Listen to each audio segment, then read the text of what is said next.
Ya, orang kaya sedekah biasa. Orang kaya nggak pernah sedekah itu luar biasa. Ya, baik. Kaya miskin ini hadirin, kemauan siapa? Kemauan kita apa kemauan Allah? Kemauan Allah. Kalau ditanya, Bapak Ibu kepingin kaya apa kepingin miskin? Semuanya jawab kaya. Tapi ternyata nggak semuanya bisa kaya. Makanya ketika kita kaya, banyak-banyak berbagi.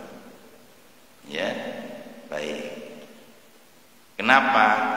Karena orang kaya ini diprogram, disetting oleh Allah, diharapkan bisa masuk surga dengan kekayaannya. Ya. Karena orang kaya ini biasanya untuk urusan duit itu gampang, tapi urusan waktu sulit. Beda dengan orang miskin, soal waktu itu gampang, tapi soal duit sulit. Betul Pak ya? Yang miskin pasti jawab.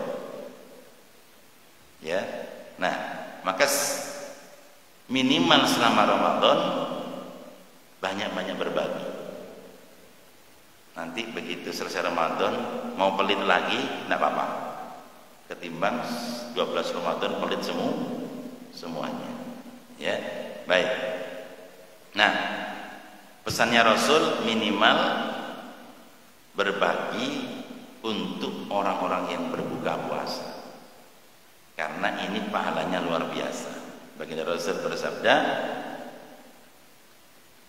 "Man fattara fihi shaiman kana maghfiratan lidunubihi wa idqa raqabatihi minan nar falahu mithlu ajri shaim min ghairi ayyan qusa min ajri syai'." Atau kama qala sallallahu alaihi wasallam.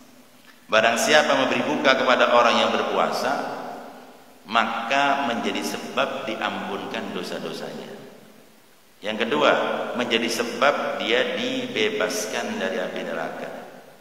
Yang ketiga, dia mendapatkan pahala sama dengan yang berpuasa tanpa mengurangi pahala yang berpuasa sedikit pun.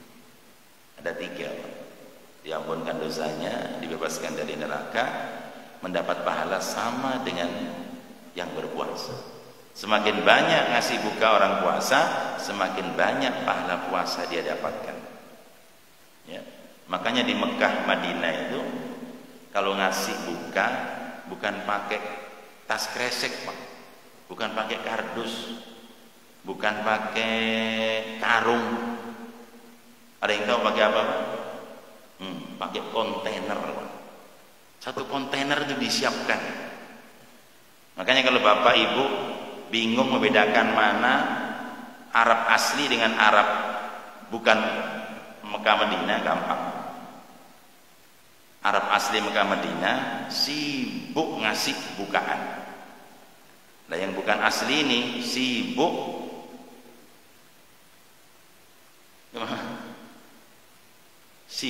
nerima bukaan.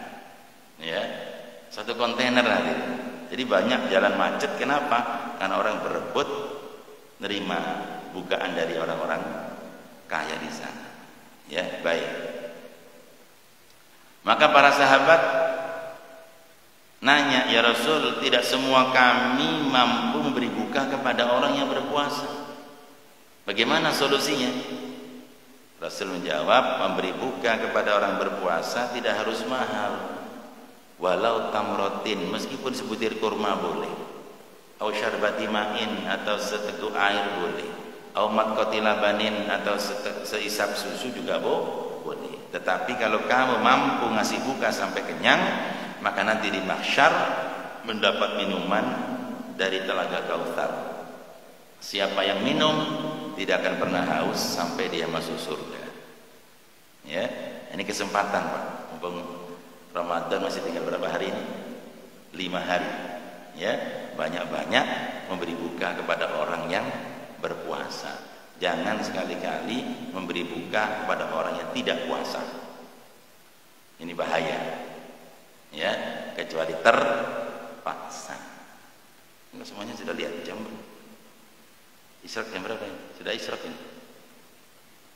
Baik, itu yang pertama. Setiap kita beramal, kita harus tahu apa keuntungan amal ini.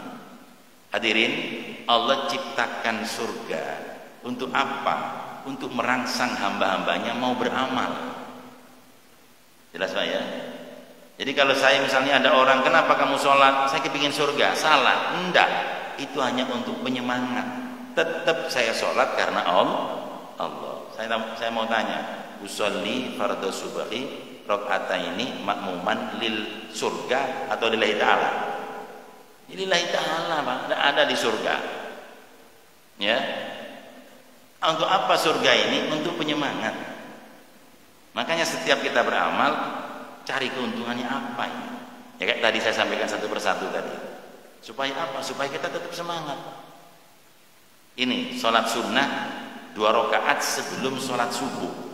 Ada yang tahu apa pahalanya, Pak? Lebih baik daripada dunia seisinya. Makanya kalau ada orang nggak sempat sholat sunnah 2 rakaat sebelum subuh, itu harusnya lebih sedih ketimbang kerampokan harta bendanya.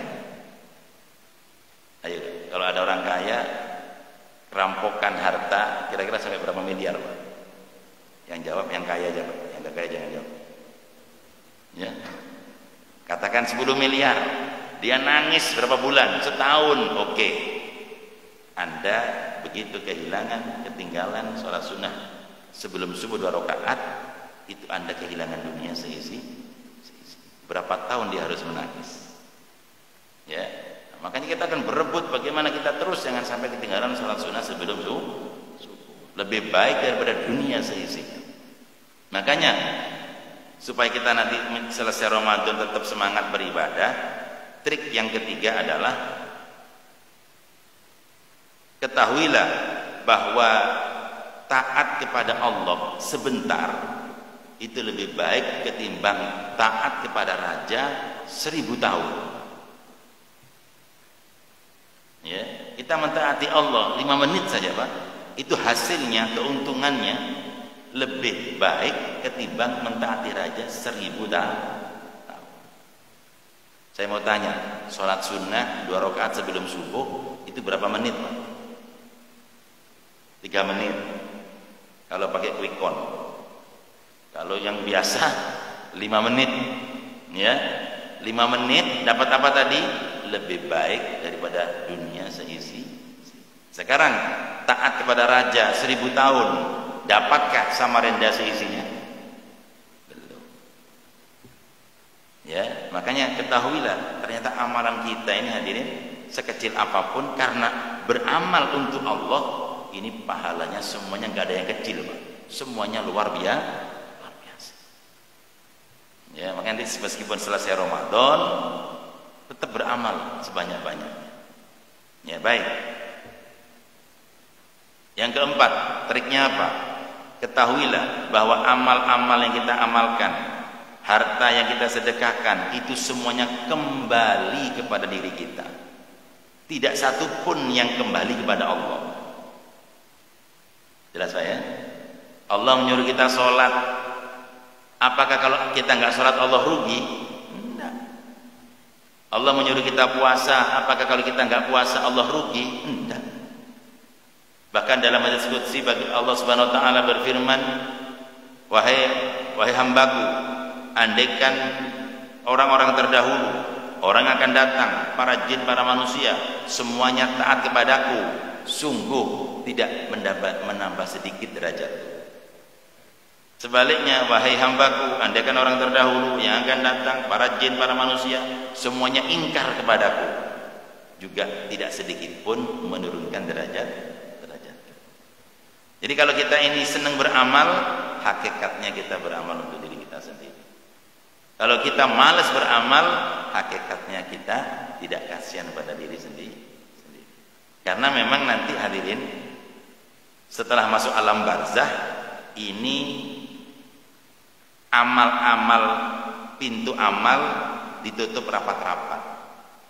Apa yang dibuka? Pintu pahala, pintu ganjaran, pintu keuntungan. Selama di dunia yang dibuka cuma pintu amal, pintu pahala sedikit pun nggak dibuka, nggak ditampakkan. Tapi nanti ketika pindah alam, semua pintu amal ditutup rapat-rapat, semua pintu pahala dibuka seluas-luas. Mana dalilnya Pak Ustaz? Di surat Jumat itu ada kalau nggak salah. Ya, ketika manusia sudah sakaratul maut, apa dalilnya Pak Ustaz? Rabbi laula akhartani ila ajalin qarib fa asaddaqa wa akum minas sholihin. Ya Allah, tolong tunda ajal saya sejenak saja. Untuk apa? Fa asaddaqa wa akum minas sholihin. Saya akan bersedekah dan saya akan menjadi orang-orang yang soleh. Ya. Kenapa di situ enggak mau sholat atau mau haji? Karena kata ulama yang ditampakkan oleh Allah pahala sedekah.